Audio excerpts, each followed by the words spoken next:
IPhone storage ഇല്ല എന്ന് പറയുന്നവർക്ക് വേണ്ടിയിട്ടുള്ളതാണ് കേട്ടോ. അപ്പോൾ ഐഫോണിൽ തന്നെ നമുക്ക് വേണ്ടാതെ കിടക്കുന്ന കുറേ സാധനങ്ങളുണ്ട്. അത് ക്ലിയർ ചെയ്ത് നമുക്ക് എങ്ങനെ സ്റ്റോറേജ് ഉണ്ടാക്കാം എന്നുള്ള ഒരു അറിവാണ്. അപ്പൊ അതിന്റെ ബാക്കി കാര്യങ്ങൾ സ്ക്രീൻഷോട്ട് ആയിട്ട് ഞാൻ ബാക്കിൽ കാണിക്കാം. അപ്പൊ അത് നോക്കിയിട്ടൊന്ന് ചെയ്ത് കഴിഞ്ഞാൽ 100% സക്സസ് ആണ്. അപ്പൊ ഒന്ന് ഐഫോണിന്റെ സെറ്റിംഗ്സ് എടുക്കുക, ജനറൽ എടുക്കുക, ഐഫോൺ സ്റ്റോറേജ് എടുക്കുക. അതിൽ ടോട്ടൽ എത്ര സ്റ്റോറേജ് ബാക്കിയുണ്ട് എന്ന് നോക്കുക. ശേഷം സ്ക്രോൾ ചെയ്ത് ഏറ്റവും അടിയിൽ പോയി കഴിഞ്ഞാൽ സിസ്റ്റം ഡാറ്റ പറഞ്ഞിട്ട് അവിടെ കുറച്ച് GB നമുക്ക് ഓൾറെഡി എക്യുപ്ഡ് ആയി കിടക്കുന്നുണ്ടാവും.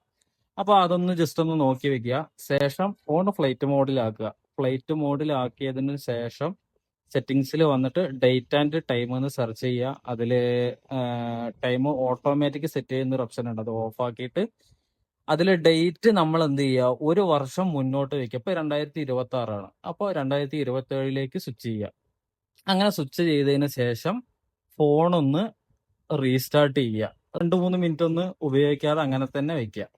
ശേഷം എന്ത് ചെയ്യുക, ഫ്ലൈറ്റ് മോഡ് ഓഫ് ആക്കി സെറ്റിങ്സിൽ പോയി കഴിഞ്ഞ് set date and time automatically എന്നുള്ള ഓപ്ഷൻ ഓൺ ആക്കി കൊടുത്തു കഴിഞ്ഞാൽ നിങ്ങൾക്ക് അത്യാവശ്യം സ്റ്റോറേജ് കിട്ടും. എനിക്ക് 13 സിസ്റ്റം ഡാറ്റ ഉണ്ടായിരുന്നത് ഇപ്പോ 2 GB മാറിയിട്ടുണ്ട്. അതേപോലെ 58 GB ഫ്രീ സ്പേസ് ഉണ്ടായിരുന്ന അവിടെ 69 ഫ്രീ സ്പേസ് ആയിട്ടുണ്ട്. അപ്പൊ ഒന്ന് ട്രൈ ചെയ്ത് നോക്കിക്കോളൂ കേട്ടോ.